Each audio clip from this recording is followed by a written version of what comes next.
Hello, everybody, and welcome back to another episode of the BJ and Tuds Show. As always, I'm joined by Tuds and Eric. Welcome back, man. A while since we've seen you. How you been, man? Good. Good. So let's jump right into this NBA. We got some moves going on already. The Rockets and John Wall agreed on a buyout. The Rockets ended up paying John Wall $41 million of the 47 owed. It is rumored he's going to join the Clippers once he clears waivers. I do not know what that money is going to look like, but knowing the Clippers cap situation, I would guess it's probably around below 10 is my guess. How do you feel about John Wall to the Clippers? My first impression was, because I didn't know he got bought out. Yes. So I was like, the Clippers have no interest in Kyrie, but they're going to take on John Wall in his contract. Like, that made no sense to me. So the buyout and signing for a lot less makes a lot more sense for them. Yes. So that makes it a much better move. Because I think Wall's got a little left in the tank. Like, he's not useless. Well, when he's played, his numbers have been pretty good. Mm-hmm. The last year he played was 2019. And he was averaging 20 points, 9 assists, and like 5 rebounds. And I think it's a good fit because when's the last time on the team he hasn't been the number one scorer? Like when he was on the Wizards, Beal wasn't really Beal yet. Right. Beal was the number 2. So I think given Paul George and Kawhi, let him just focus on more facilitating than scoring because. Yes, he's not going to be the same offensive player he was. So I think the fit makes sense. I think it's a great move for both parties because I believe this is a perfect opportunity for John Wall to show he still has a little bit left on a 1-year deal, I would assume. Mm-hmm. But he also works schematically for the Clippers because Kawhi Leonard, unlike most superstars in the NBA, he's not a ball dominant superstar. He picks his spots and knows when to attack the rim or, play one-on-one. Paul George, he's a little more ball dominant, but he's not as bad as some of these other stars in the league. Now, John Wall, he's been pretty ball dominant in his career, but his athleticism and quickness, I don't know if he still has all that, but let's say he does, that would really allow the Clippers to space the floor and create some of those more one-on-one opportunities for Kawhi and Paul George. Sure. The Clippers also extended Zubac's. Yeah, I saw that today. 3 years for $33 million. It was 3 years. I don't know the money. It was 3 years though. I think 33 was the amount, which I mean, 11 million for a solid center in the NBA. I think that's a good deal as well. Yeah, I still think Paul George gets so underrated still. Because I do as well. Like when you have a tough playoff performance, and that's really when a lot of people that don't usually watch basketball. Exactly. They're like, oh, this dude stinks. He couldn't shoot in the playoffs. Well, he's pretty damn good in the regular season for 82 games. And it's kind of like the opposite of Tyler Herro, how he pops off in like one playoff series and everyone's in love with him. Right. It kind of reminds me of that. Also, do the Clippers still have Reggie Jackson? Is he still on contract? Yes, I believe so. Even if John Wall can't do what he did, Reggie Jackson's a pretty damn good backup. Reggie Jackson. Oh, it's got the Yankees Reggie Jackson. Hold on. Reggie Jackson is. Come on. Yes. No. He's still with the Clippers. Yes. Yeah, so even if John Wall can't play the same minutes, or is it like you got Reggie Jackson there, who's a damn good backup point guard. So. Averaged 16 points per game last year. Yeah, he played very well. The past 2 seasons, he's been very good. Granted, that was without Paul George or Kawhi Leonard for a lot of the season, but I mean, he can do the job. Yeah. He's still pretty good. Mm-hmm. Kyrie Irving, after all the swirling talks that he's looking for a sign and trade, he ends up opting in to his $37 million player option with the Nets. I think this showed Kyrie that there wasn't much of a market for him. Yeah. And rightfully so. I just don't know the teams that are willing to take on that kind of deal for all the bullshit he's put up the last few years. Yeah, I think the Lakers were like really the only team that showed interest at all. Right. And I think there could have been a sign and trade, but now you have Russell Westbrook that opts into his last year and takes way too much money to take on $47 million for Russell Westbrook. Way too much money for a lot of players, especially Westbrook, like going into next year. And that really takes away flexibility to get a guy like Kyrie. Yeah. And like their biggest problem, other than AD staying healthy, is their depth is horrible. Well, like, that's what happens when LeBron comes to your team. Mm-hmm. The only team it didn't happen, you mortgage your future and you mortgage your depth. The only team that didn't happen to was Miami, because Pat Riley was the only GM that told LeBron no. Mm-hmm. So, I mean, yeah, they have no future besides the now, and right now they're not very good. Yep. So the Lakers are in trouble, and they have been. They need Anthony Davis to stay healthy, and I just don't know if he can. They sold their soul for the one ring they got, and some people you ask could say they got the ring. That's all that matters. But I think they expected more success than that. Absolutely. I agree with that. But especially a franchise like the Lakers. Mm-hmm. Now, if you told me the Knicks would do that, sign me the hell up. Yeah. But we're talking about the Lakers. Yep. So I don't know. Just interesting. I don't know where they go from here. I don't. They need to hit on very cheap role players that. Yeah. That's all they can do now. Yeah, pretty much. A lot of them are going to be on veteran deals. A lot of them are going to be iffy signings that they're going to hope for the best. Right. They really have no other options. Right. What are our thoughts on the DeJounte Murray trade rumors? I think he's 100% going somewhere.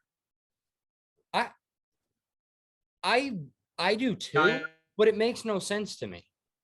For the Spurs? Yeah. Why is that? He's 25 years old. Yeah, but he's 25 years old. He's coming into his own. Like last year was his breakout year.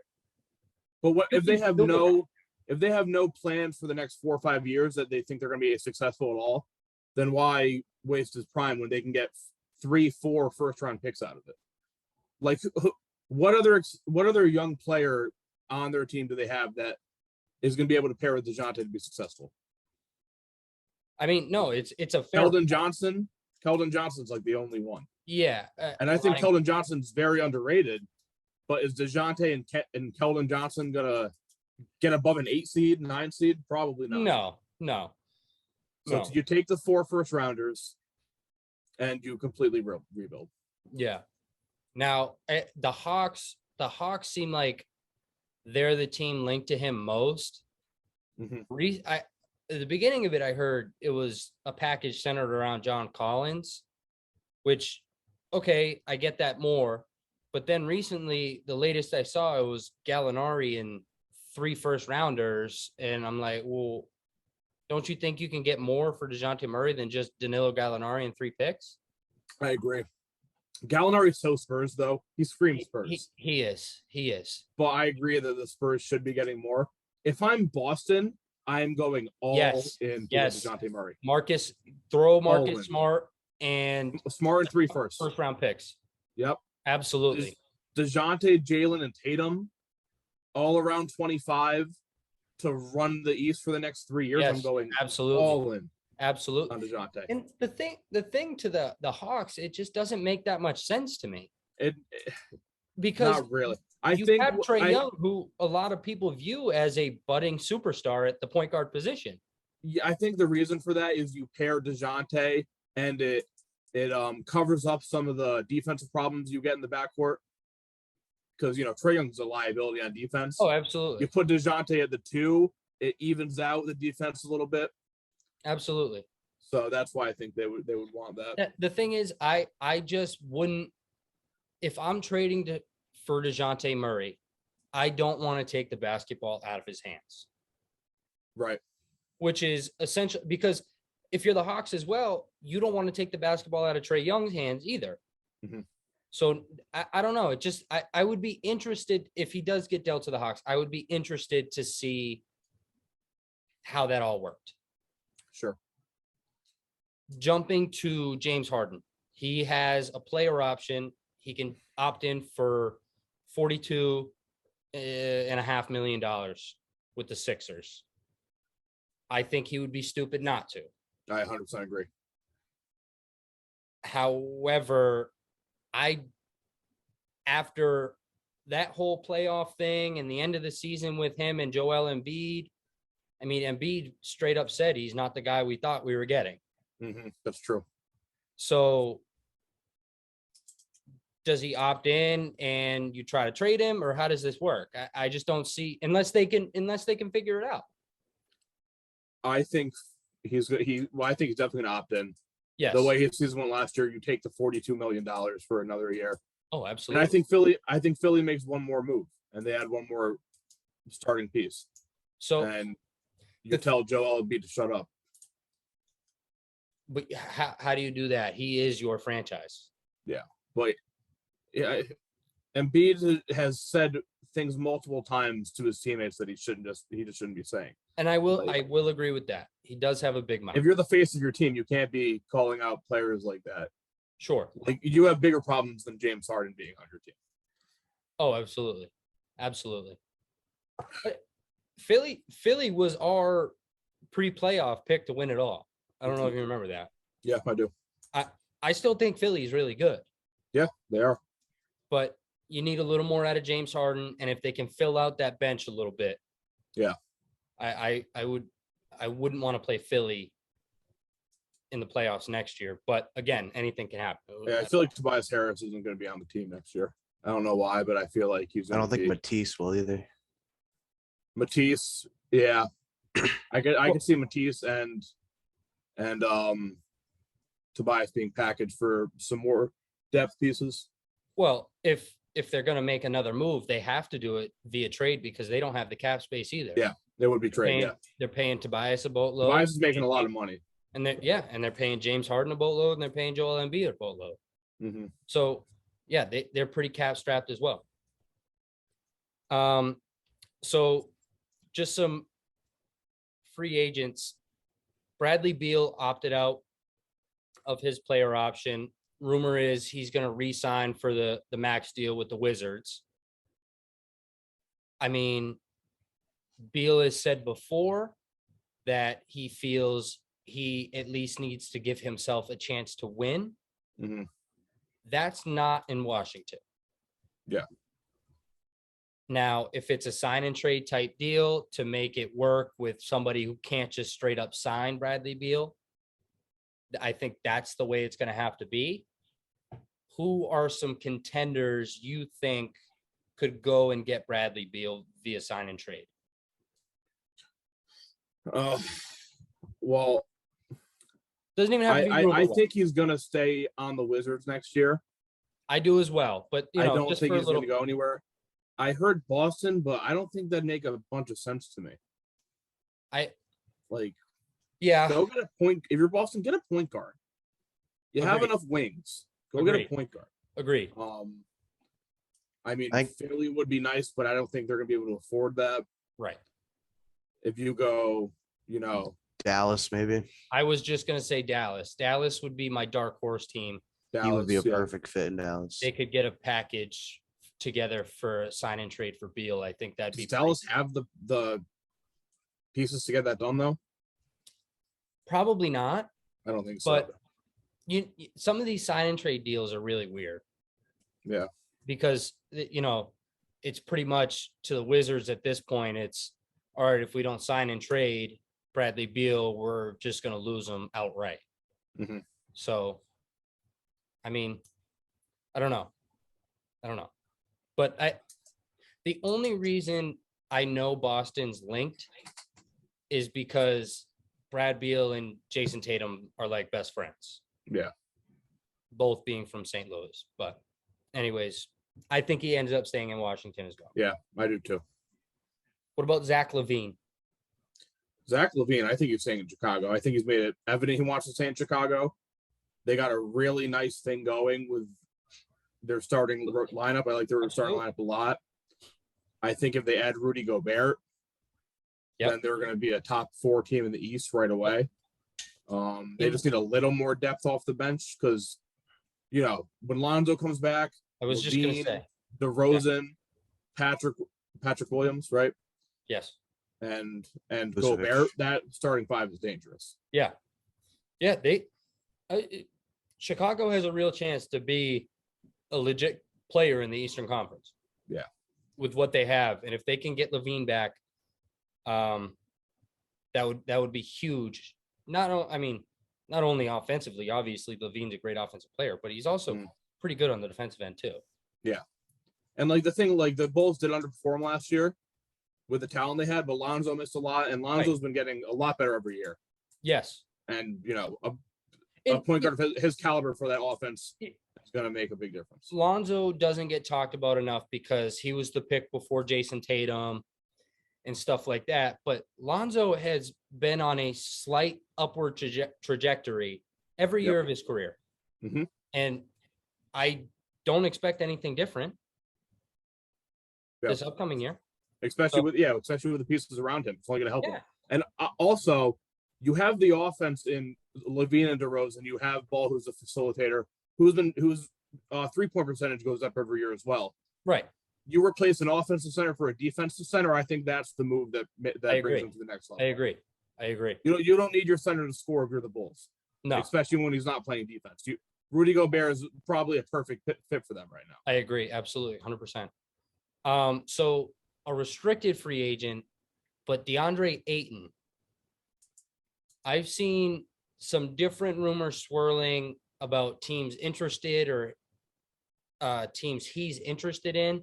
Mm-hmm. One team that jumped out to me was Detroit. Okay.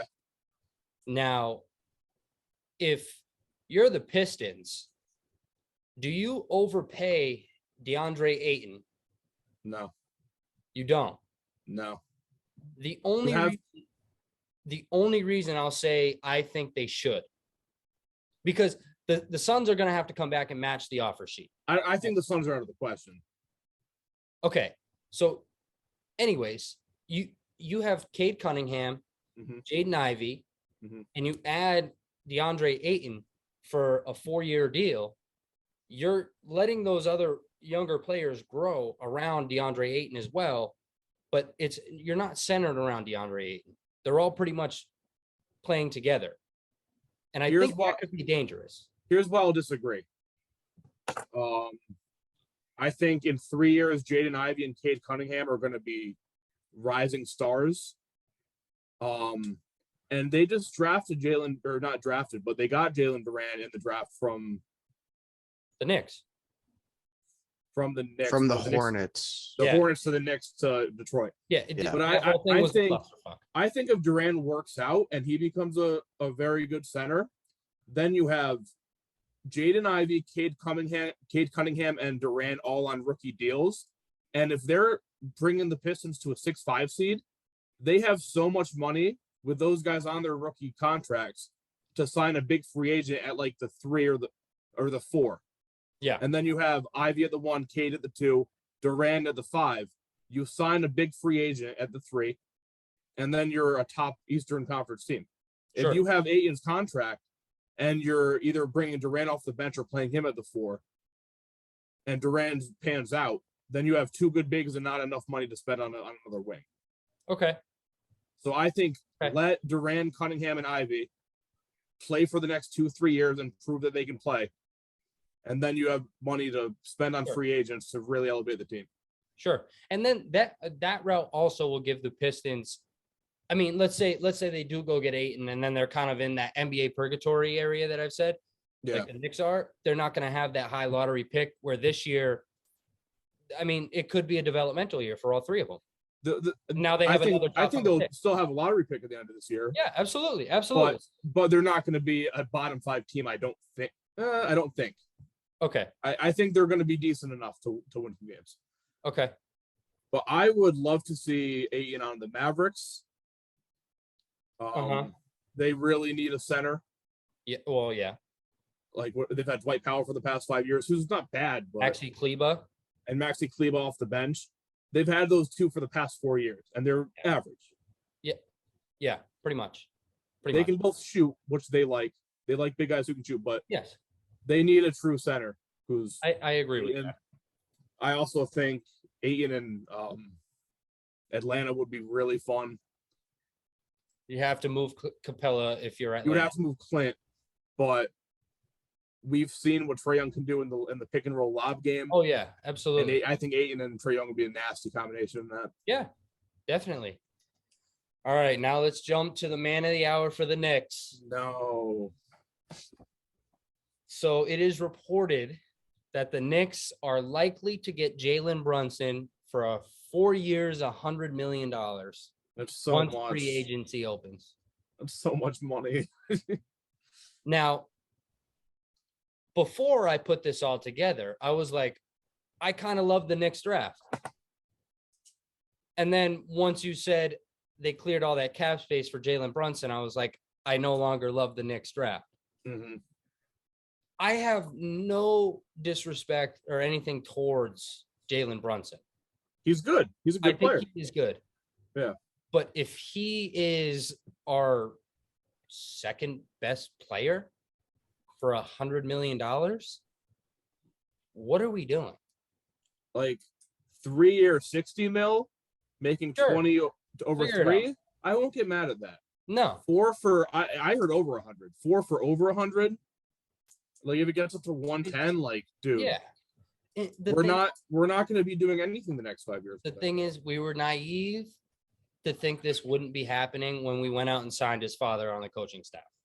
Yeah. So, I mean, listen, I don't think it moves the needle at all for the Knicks. I mean, it moves us to like a 9-8 seed from like an 11 seed. Sick. Yeah, exactly.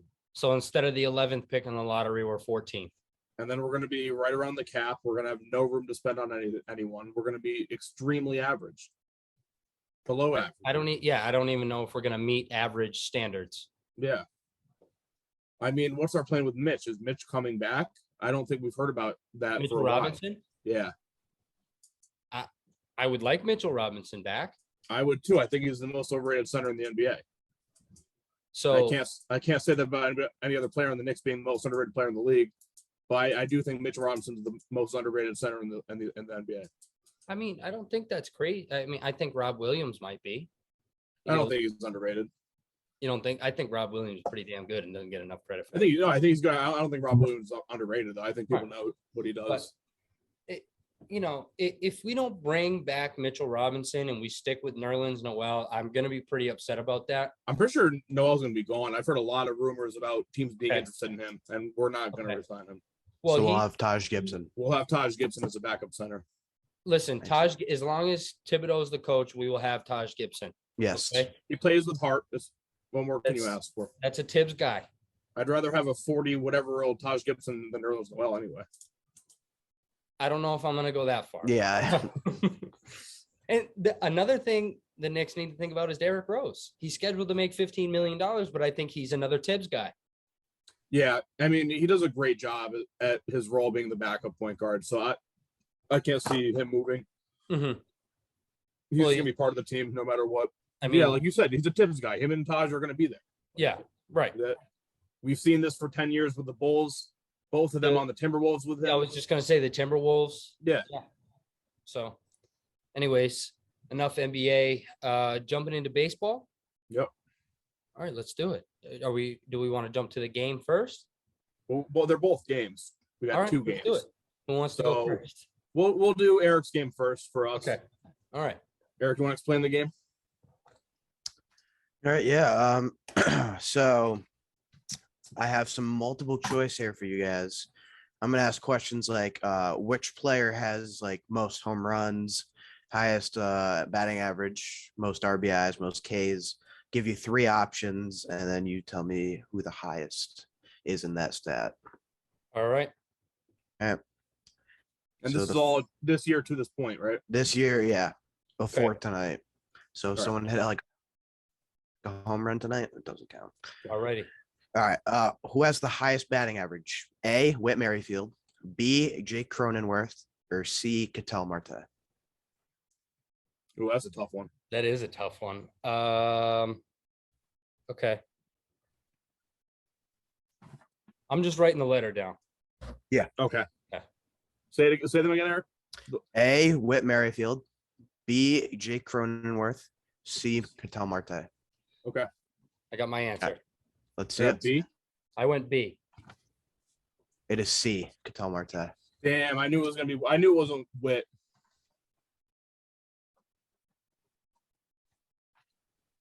I knew it was All right. fucking Merrifield. Next, we got who has the most home runs?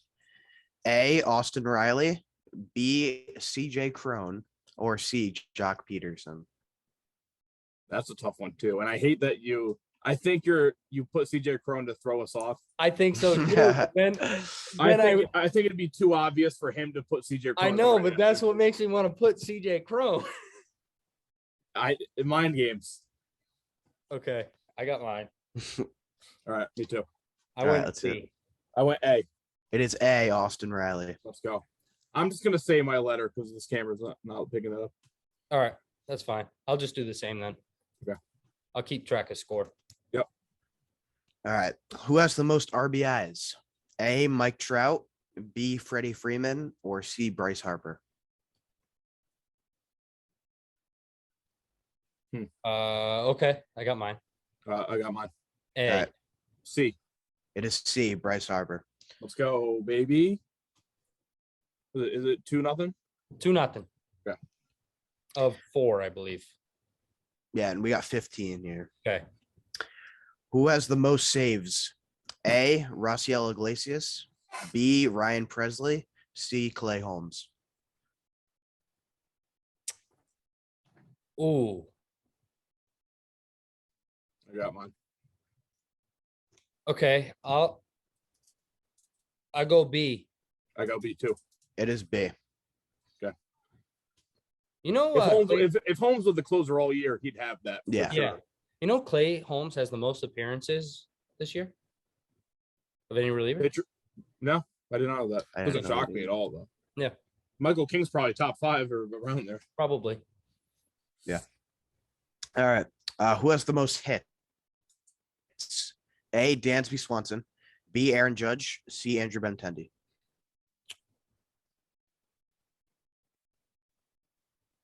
That's a tough one. That is a tough one. Okay, I got I have mine. my answer. A. All right. Or wait, I'm going Benintendi. Was that C? That's C, and the answer is A. Okay. Dansby Swanson. 3-2 you. All right. Who has the most stolen bases? A. Trey Turner, B. Randy Arozarena, C. Tommy Edman. Oh, Very tough one. These have all been good. these. All right, I have. I mean, I never look up the. stolen. I'll look up bases, like home runs and OPS rankings. but I never stolen look up the bases? stolen base. Yeah, Yeah, I'm gonna go C. that's what I was gonna go. it is C. Edmonds? Tommy Okay, Edman. yeah.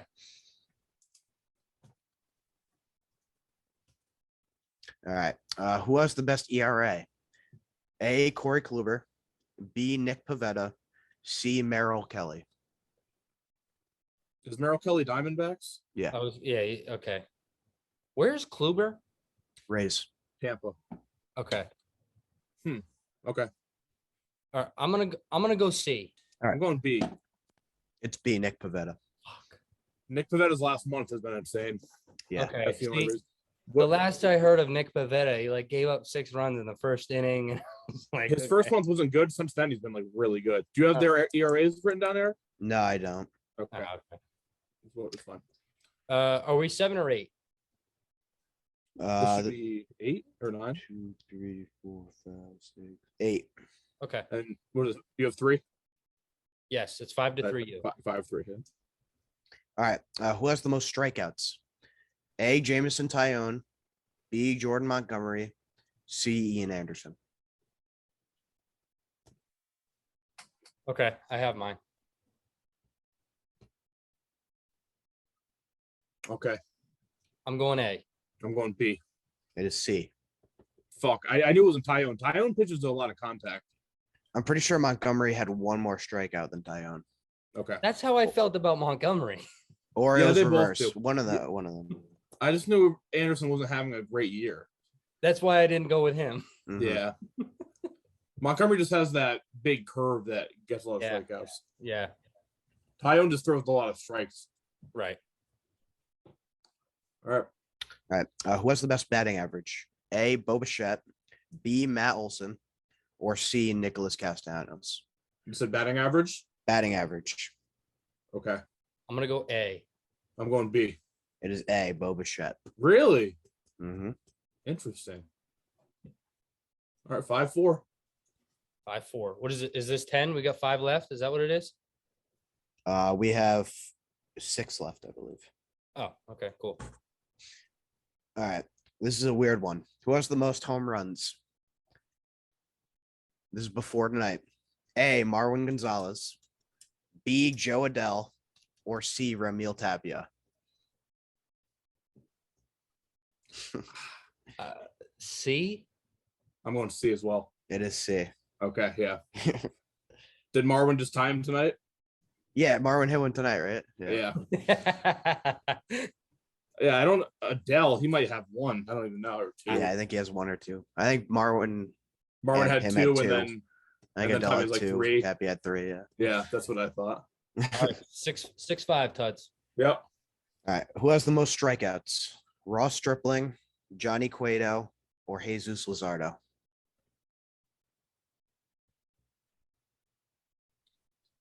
I'm gonna go This is gonna be A. This is gonna be a total guess. Stripling, Cueto, or Luzardo. Yep. Yeah, You went A, BJ. yeah. Cueto joined the team late. I'm gonna go A as well. It is A. Yeah. All right. Next, we got who has the most stolen bases? A. Roman Quinn, B. Tyler Wade, or C. Tyler O'Neill? C. B. It is B. Tyler Wade. He's so handsome. He is so handsome. He's very handsome. What is it? 8-5 or 8-6? 8-6. Okay. Who has the most saves? A. Jake Diekman, B. Trevor May, or C. Diego Castillo? Who was the Castillo middle one? Mariners Trevor May. Yeah, Trevor May is B. and Castillo's Mariners this year, right? I think so. I'm gonna go B. I'm going C. It is C. I think Trevor May was hurt. That's why I didn't pick him. Hmm. All right, we got 2 more. And Edwin Diaz just closes every game out. That's true. Who has the most RBIs? A. Juan Soto, B. Corey Seager, C. Jose Altuve.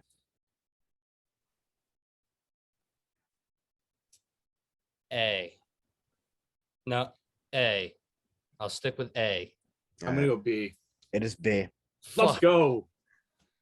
Is this If last Altuve one? didn't bat leadoff, I would have went with him. Yeah, this is the last one. So All right. Okay. Are we wagering, Tuds? We're wagering. It's 10-8, right? 10-6. I haven't got any of them right. Oh, so- you didn't get okay. No. All right. I'm going all 6. You're going all 6. So I'm gonna wager 4. Yeah. I'm wagering 4. all right. Who has the most hits? A. Gio Urshela, B. Chris Taylor, or C. Jorge Soler? Wait, we gotta say it at the same time Yeah. because Okay. I can just go with what you say and I Yeah. win. Okay. You ready? Yep. 3, 2, 1. C. B. It's A. Oh, Okay. okay. All Wait, right. who was A? Gio Urshela. Okay. Really? All You right. would end with Gio being the answer. Okay. Yeah. All right. Hey, So 10-6 win for you, Tuds. Yep. All right. Let's jump. All right, to that was the good. game here. Those were good, Eric. I Yeah, like those. those were good. I enjoyed were them. tough. All right. So Go ahead. Take it BJ away. and Tuds. Eric for the first time we're going head to head. Guess the MLB player. Okay, there's 15. All position players. I didn't include any pitchers in this. All right. All position players. These are from years 2014 to 2016 is where I got all these guys. All right. Dude, So 8 to 6 years. 8 to 6 years ago. I have zero clue who this is. Really? All of these guys I would know. I didn't try to make it too hard. Oh my God. This guy was a good. Are we writing these down? Yeah, we're writing this down. Okay. This guy was a good player on the Tigers in the mid 2010s. I think Did I he got have it. hair? I think I got it. Hold on. Eric, tell me when you're ready. All right. You good? Victor Martinez. Victor Martinez. No, Maglio Ordonez. Oh, I do know him. I don't know what he Yeah. looks like. He clearly. does He was look a like dude. Victor Martinez Yeah, with well, Vic hair. Martinez didn't have hair, so yeah. That's why I was like, did he have hair? Number 2. Oh yeah. These are in order, like easy to hard. By the way, it's just whatever I thought of. Yeah, this is a Oh, lot good. easier.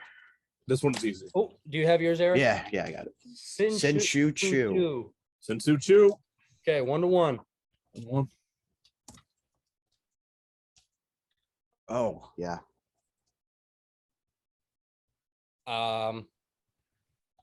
If you both don't know, I'll give you infield or outfield. All right. If I that don't know helps. if that. I don't know if that. Was I've got it. I think. Okay. This guy was an all-star, right? I think you might have been. I have no idea. I'm not gonna answer this one. Okay, Eric. Is it Zach Cozart? It is Zach Cozart. Okay. Did he ever play for the Pirates? I don't think so. I don't know. He played on a couple teams. I don't think so. Okay.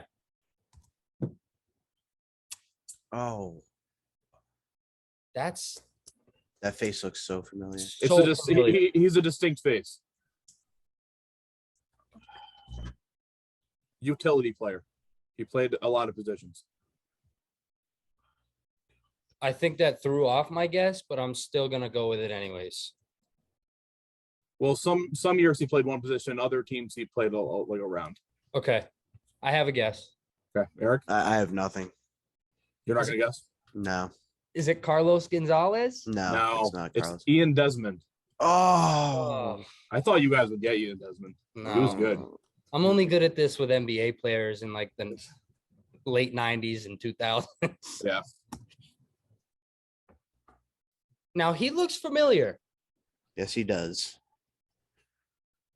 You guys should know this one. So distinct. Do you have it? Billy Burns. I had Billy Butler. It's Fuck. Billy Butler. Oh, It's Billy Butler. Let's What was it? go. Who's Billy Burns? I don't know. Is it 2-2, Eric? It's 2-2. Yep. Dang. All right. Oh my God, I choked that. He Billy said Butler. Billy Burns, and I thought I was wrong. Yeah. Oh, what's his name? He was good. I'm so happy that came to me. Billy Burns. Oh, Okay. I have one. I got Lance Berkman. That's what I have. Lance Berkman. Lance Berkman. Yep. I'm trying to show to prove I have Lance Berkman. 3-3.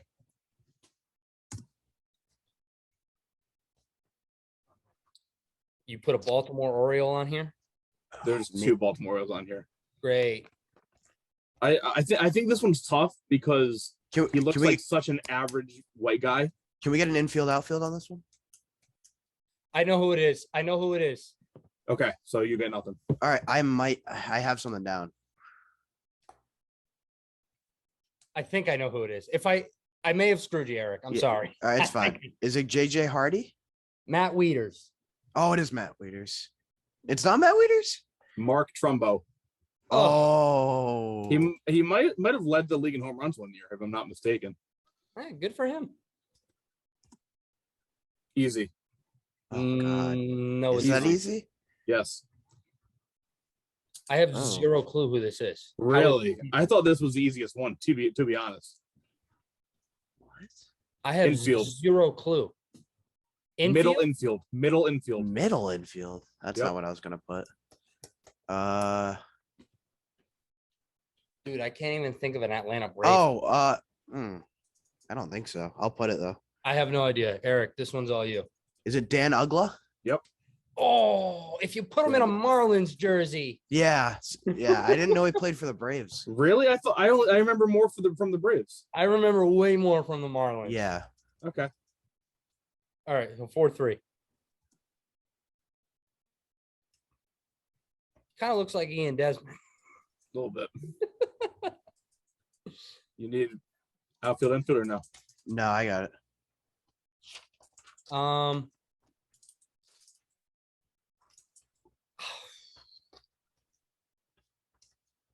I don't know. Go ahead, Eric. Andre Ethier? Well done. Nice. 5-3. 5-3. I know Oh, this. easy. This Yeah. one's easy. Yeah.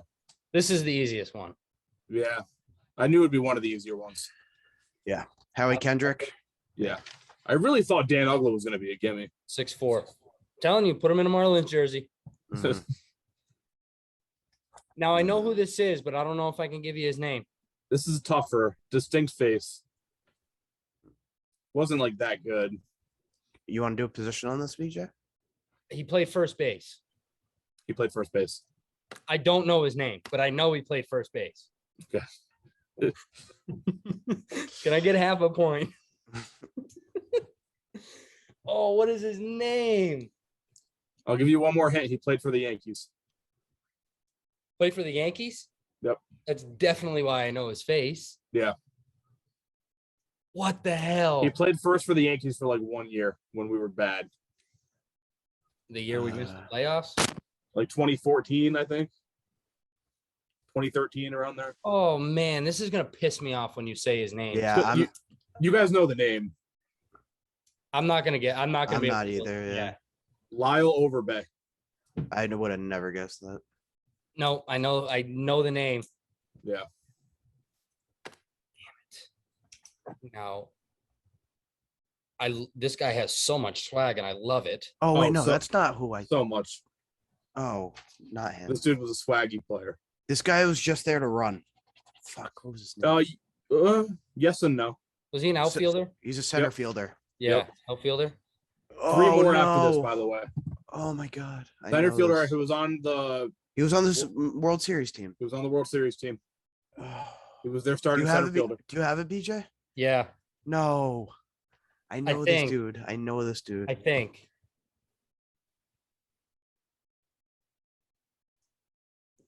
Oh my god. I don't know if I know this You dude. definitely know the name. I think I know who it is. I'm gonna have to pass. Is it Lorenzo Kane? No, No, it's not. it's Jared Dyson. Jared Dyson. That's what it was. Yeah. Lorenzo Kane wasn't the starting center fielder for that World Series team? You know what? He might have been left Okay. or center. I don't know. All right. I think Alex Gordon was left, so I don't really know. But all right, three more. Another Oriole.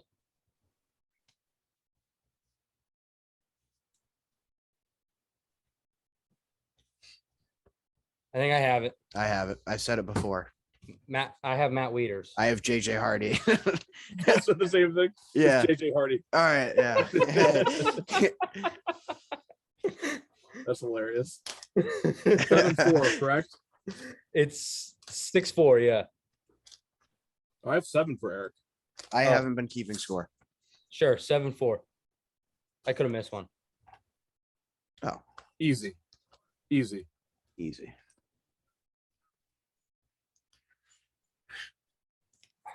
Josh Harrison? Josh Harrison. All right, so it's 8-5. Yep. Make your wagers, write them down, circle it.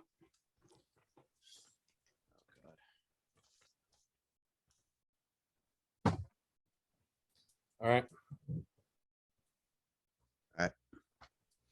Would you guys wager? 5. Oh, 3. Okay.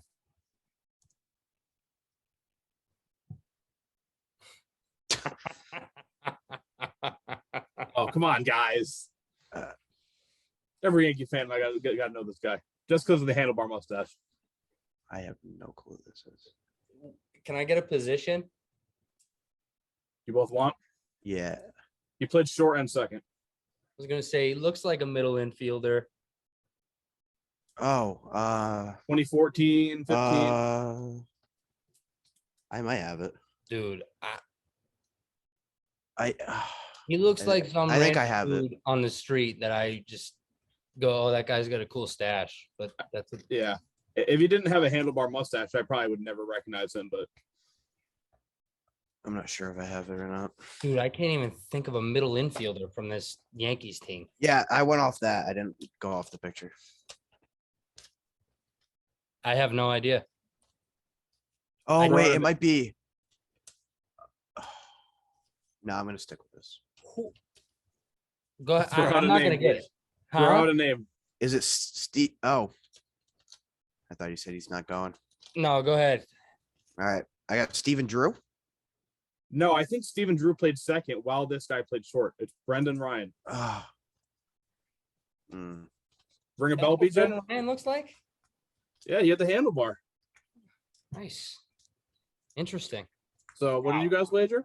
3 5. Eric won. So Eric won. Yeah. undefeated. Yep. Good boy, Eric. I mean, that was just.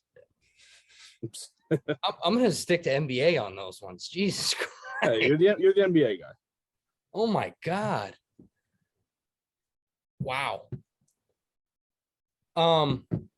While Tuds is getting out of his screen here. Trying. I know you are. Let's just touch on that Yankees Astros series real quick. Mhm. Lucky to split.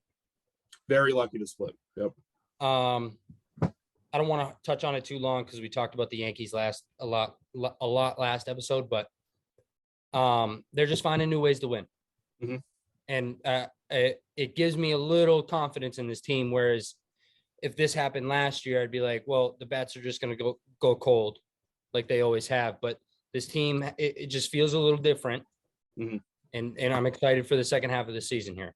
Yeah, that's when you're winning in every way possible. That's what you need in October. Yeah. You need to be able to win 2-1. You need to be able to come back when you're down 4 in the seventh. Yep. Like they've shown that they can win in every way possible. And when they do lose, the games they've lost, they've been inches away from winning in the last Yep. inning. Absolutely. Like Absolutely. they either come back and win, they win by a lot, or they lose by this much. Yep. And I think in 7 games, this is going to be such a hard team to beat. Absolutely. 7-game series, if they keep home field advantage, they're going to be super hard to beat in 7. So talk a little trade rumor because we're getting around that area. Mhm. I've been hearing Luis Castillo rumors. Yep. If we get Castillo, who's the odd man out of the rotation?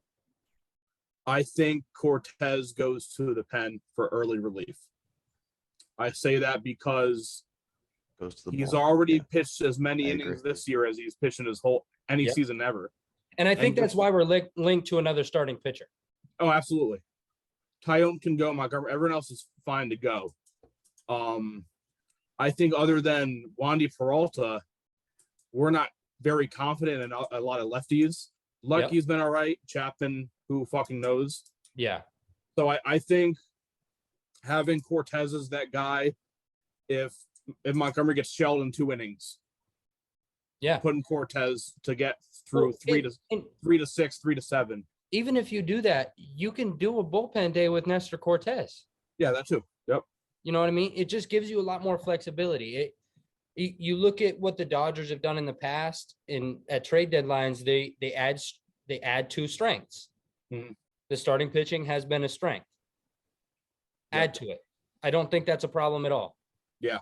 If the Yeah, Yankees, if they do nothing at the deadline besides add 1 starting pitcher and a corner outfielder or a true center fielder who, he doesn't even need to hit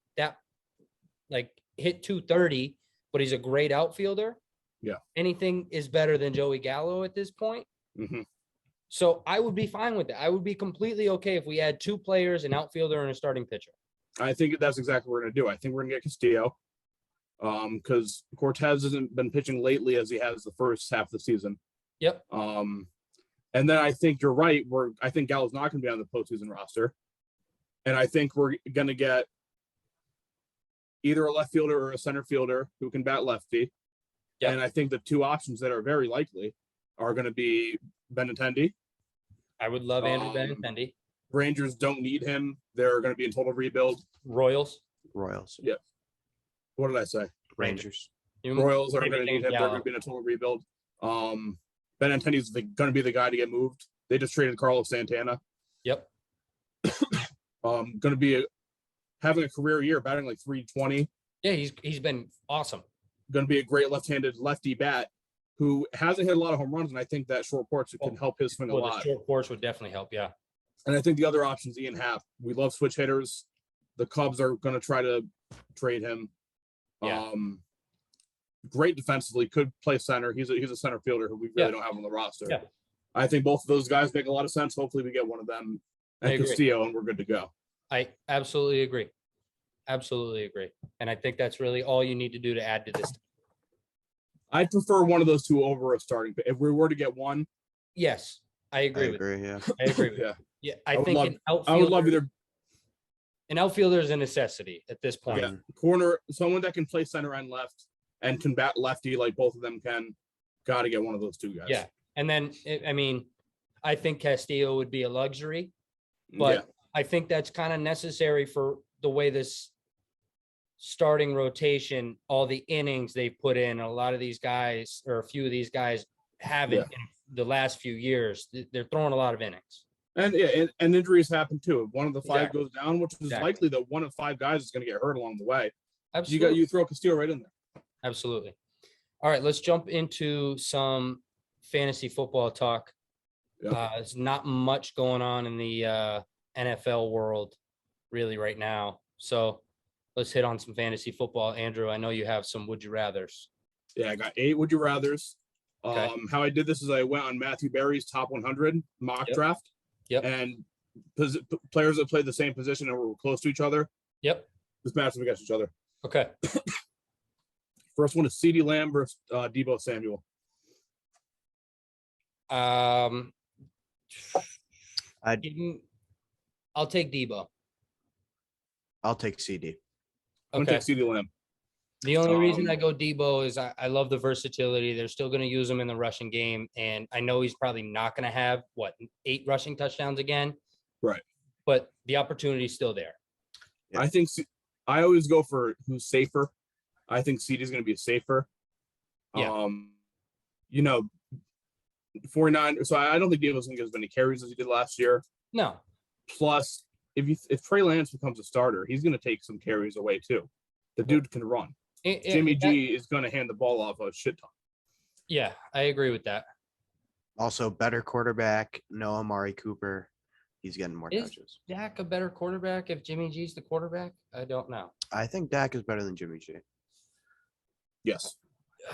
By a pretty decent amount, too. Tough sell for me. Tough sell. And, take away Amari Cooper.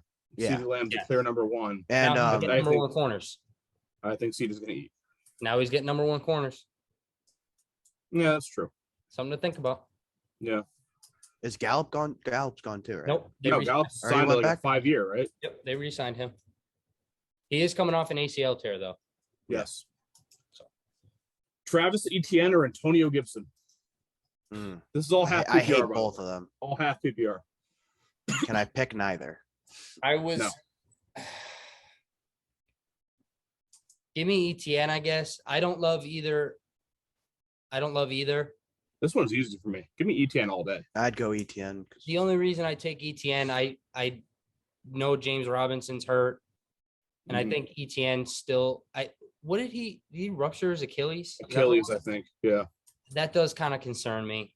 Achilles is always super scary to come back from. That's the one. That's like the new torn ACL. Yes. You know what I mean? ACL is like nothing anymore. Like, I'm not going to say nothing, but it's it's very rarely detrimental to a player's career, other than 1 year they miss. Yes. Gibson.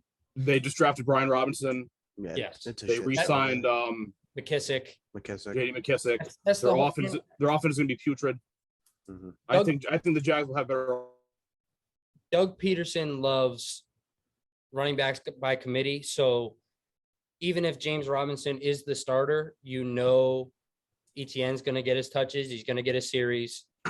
So I like the ETN pick, and if he's explosive, he could easily take over that number 1 role. Yeah, and I think the receptions are going to put him over. Even if it's neck and neck, I think the receptions will put him over. Darnell Mooney versus Hollywood Brown. Mooney. No, give me Mooney. I don't want any part of Marquise Brown. He's not called Hollywood. We don't call him Hollywood. Sorry, I shouldn't have done that. You're right. Thank you. So this is what I would do. I would draft Marquise. I will have him play well for the first 6 weeks, and I'm shipping him off. I don't hate that either. I'm shipping him off for the highest value he'll get all season. D-Hop comes back. Gonna cut in his workload a lot. Oh, yeah. This is exactly what I thought people should have done. Like last year, if you had Mike Williams and you didn't trade him after week 5 or 6, like what were you doing? We know what Mike Williams is. He went off the first 3-4 weeks. You got to trade that man while he's at his highest value. I think that's going to be Marquise Brown next year. I don't hate that at all either. Season long, I want Mooney, but yes, Mooney's going to be more consistent. Early season, I think Marquise Brown's a decent daily fantasy play week to week or something like that. I think he's going to play very well the first couple weeks. Yeah, absolutely. Eric, did you give an answer for that? I said Mooney. Yeah, he said Mooney. Rashad Bateman versus Jerry Jeudy. Rashad Bateman. I'd go Bateman. He's a number 1 receiver. He's a number 1 receiver. That's what it is. Yeah. That's all it is. Even though Andrews gets a lot, he's still the number 1 receiver. Andrews is going to lead that team in target share, but Bateman's going to lead the wide receivers and the true wide receiver position in target shares. And I think that's valuable. Whereas Cortland Sutton could lead that team in targets, the Broncos saying. And Tim Patrick. I think it's super close, but I'll go Bateman by a little bit. Lamar Jackson or Jalen Hurts? Lamar. Yeah, Lamar. I agree. The thing with the Eagles is their receiving core is so good, but is it going to matter? He can't throw the ball. Is Jalen Hurts going to be able to?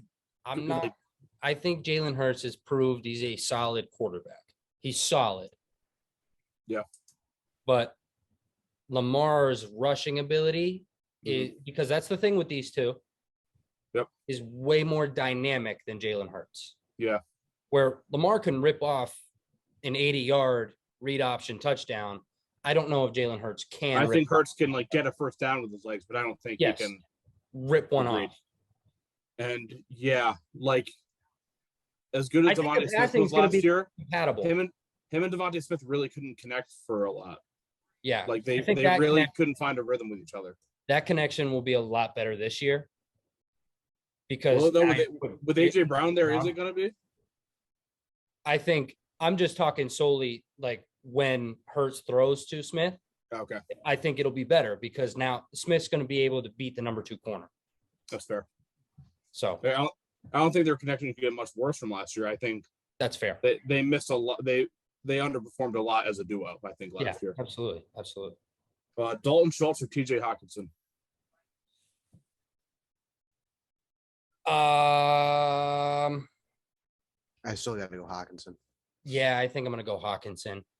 I wouldn't be shocked if Schultz is better. Exactly. But I just think Hawkinson's upside is better than Schultz. So I think I would go Hawkinson. I'm going to take Schultz because I think you're going to be able to get him a whole round later. Yeah, and I think that's fair. And he's probably going to be similar in points. Absolutely. Yeah. Also, I don't know, the Detroit offense, you don't really know what you're getting. No. If his name's not DeAndre Swift, you have no idea what the hell's going on. You don't know when Jameson Williams comes back, how him and Amon-Ra are going to split catches. You don't know how good DJ Chark's going to be next year. Yeah. You don't know where those receptions are going to go. And I think for the Cowboys, the receptions are going to go to Schultz, Lamb, and Gallup. Yes. I think it's much more clear how their offense is going to work. We got 2 more. Melvin Gordon or Tony Pollard? Tony Pollard. Tony Pollard, yeah. Tony Pollard. Tony Pollard. I think, these are 2 backup running backs. Mm-hmm. I think the Broncos might. Actually, I don't know. I think both are going to split a decent amount this year. You saw Pollard get used a little bit more last year, and I heard they might start using Pollard in the slot this year too to get him on the field. He's super explosive, and I've said this on the podcast. Tony Pollard is better than Ezekiel Elliott right now, in my opinion. He is. If Ezekiel Elliott wasn't getting paid whatever the hell he's getting paid, he would be the starter right now. Agreed. So, and I think Tony Pollard. The Broncos signed Melvin Gordon back for a reason. I don't think they want Javonte to have a full workload. That's fair. But I don't think why they would want to do that, but I don't think that the Broncos are going to have the amount of carries he had last year. No. And I think Pollard in the receiving game, that's what puts it over. Yes. Last one is Dak versus Joe Burrow. These were right next to each other. Burrow. Yeah, Burrow. As I said, I don't think Dak. Close. I don't like that. I think it's close. I wouldn't say it's not even close. Dak's going to have more rushing upsides than Burrow, but I'll still go Burrow. Yeah, but Burrow's going to have 3, maybe 4 500-yard passing games. Yeah. He had 3 last year, or 400 passing games, not 5. That would be absurd. Yeah, I don't think their offense is going to be as good as last year. That might be stupid, but the only thing they were missing was an offensive line. And they got better there. I don't think Jamar Chase has as good as year last year. Well, no, the league catches up to you a little bit. I mean, I think Jamar is going to have a slightly worse year. I think T. Higgins is going to have a slightly better year. Yeah, agreed. That's the thing. Jamar Chase doesn't like fantasy. Yes, we want Jamar Chase to be Jamar Chase, but talking Bengals offense with the quarterbacks, it doesn't matter who the ball is going to. Yep. They got 3 really good. Tyler Boyd is very underrated because he's third on the depth chart there. Yeah, he'd be the number 1 New York. The Giants? Both. Oh, not the Jets. Not the Jets. He'd be the number 3 on the Jets, probably behind Moore and Garrett Wilson. Corey Davis? He's ahead of Corey Davis, right? Corey Davis is just so I wouldn't say washed, but he's like whatever 2 years away from being out of the league. That's fair. Yeah, and no, I would go Joe Burrow just because I know they really want to throw the ball. They have all those receivers. I mean, let's not forget that Dak was on the number 1 offense last year in all football. The Cowboys were the number 1 offense in all of football last year. Yep. Jesus Christ. And I agree it's Burrow, but you guys made it seem like it wasn't even close. I think they know how to pitch things away, those Cowboys. Oh, yeah. What a joke. Yep. A joke. Niners was so easy against them last year. Oh, yeah. In the playoffs. I was all over Niners last year. I'm all over the Niners against anybody. I love the 49ers. I love betting on the Niners. The thing is, everybody hates on Jimmy G. The guy wins football games. Yeah, he does. He wins football games. Niners as slight underdogs at home. I'll take him every single time. It's free. Free. All right, fellas. Well, this has been another episode of the BJ and Tuds Show. Thanks for tuning in, and tune in next time.